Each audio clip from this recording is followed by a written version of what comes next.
Assalamualaikum warahmatullahi wabarakatuh, and a very good day to our lecturer, Associate Professor Dr. Ahmad Sanusi bin Azmi, and to all my fellow classmates.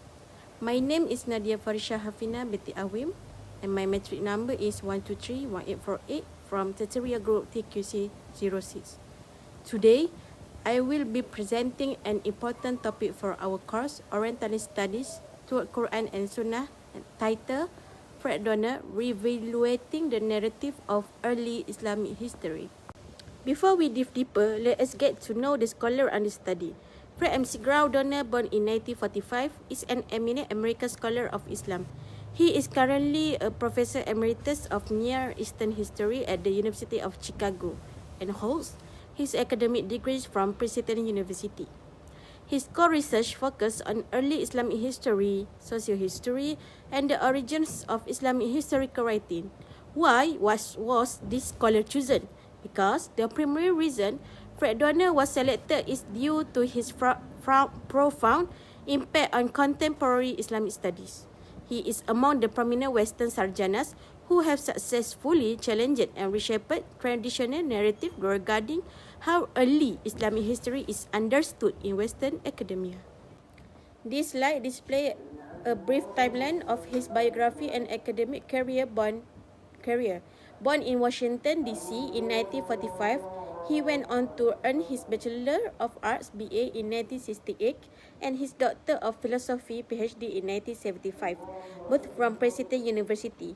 He began his academic teaching career in Middle Eastern history at Yale University from 1975 to 1982, before joining the faculty at the University of Chicago in 1962.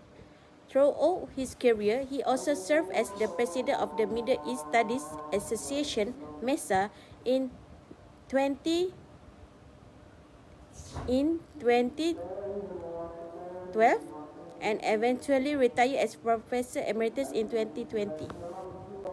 Among his greatest contributions are his three landmark books: The Early Islamic Conquest, published in 1981, Narrative of Islamic Origin in 1997, and his most widely debated and controversial book, Muhammad and the Believers, in 2010, where he famously introduced the Believers movement theory.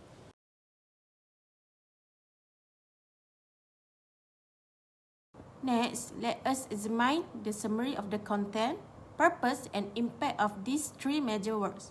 First, The Early Islamic Conquest, 1981.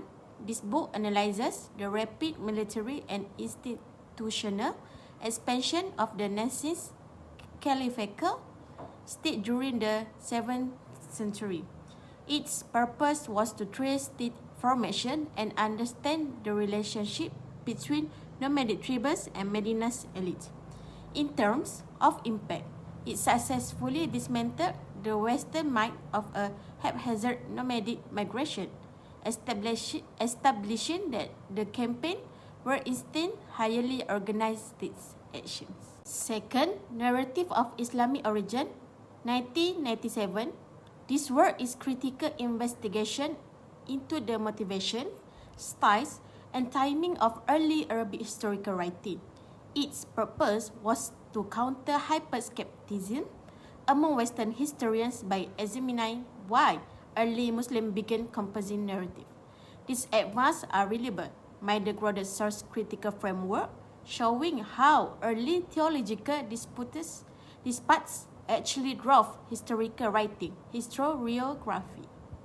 Third, Muhammad and the Believer, 2010. This book reinterprets early Islam as a broader non-sectarian monotheistic believer movement.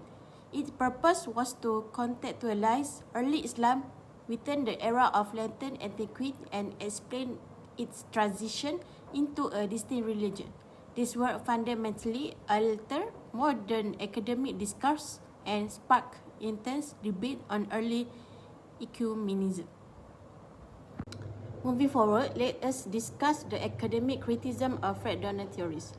The first part focuses on his Believers movement thesis.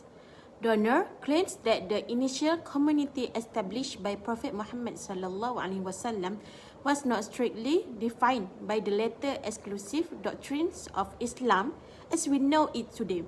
Instead, he asserted it was a physistic, open monotheistic group that included righteous Christians and Jews who follow God's laws are revealed in their respective scriptures, be it the Quran, Torah, or Gospels. However, this claim has faced heavy scrutiny. Critics argue that there is very little 7th century documentary evidence outside of the Quran itself showing Jews and Christians identified as equal members of Muhammad's community.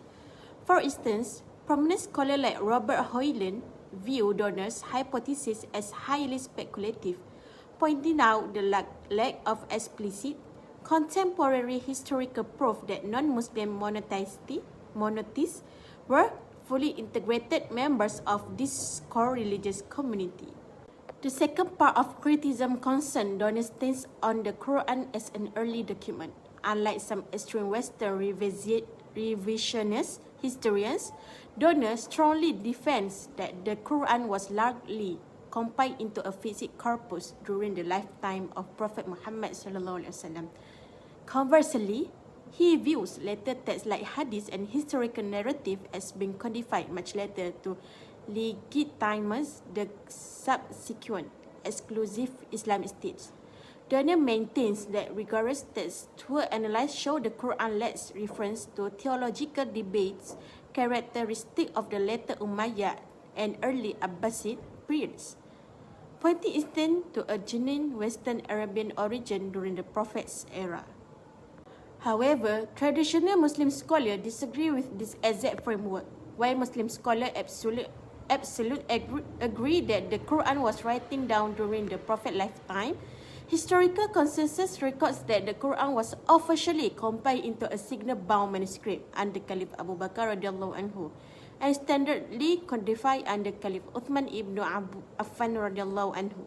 Therefore, they reject Donner's implication that it functioned as a finalized, close-officially corporate text before the era of the rightly guided caliphs.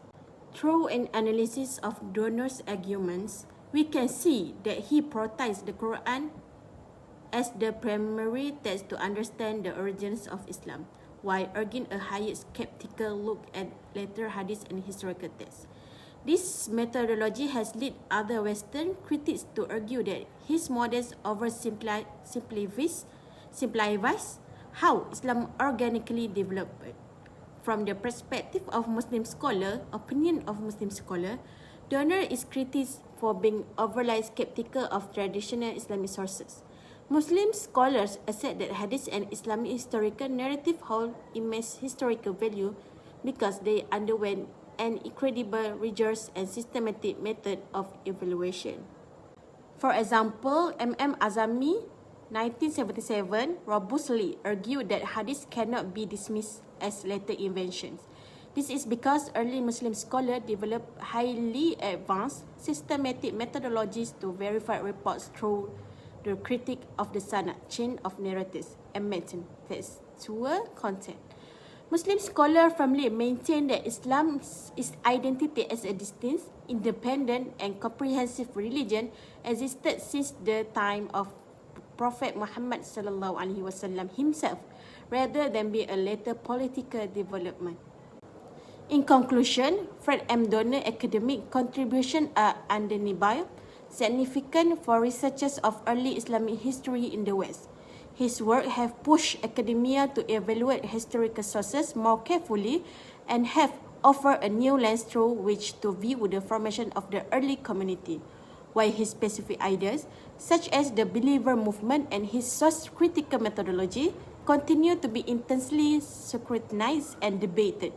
The scholar community, including Muslim sarjanas, remain engaged in discussing whether Donner's ideas truly capture the historical reality of the early Islam. That concludes my presentation of Fred Donner. Thank you very much. Thank you very much to our lecturer and my fellow classmates for your time and attention. That's all from me. Thank you.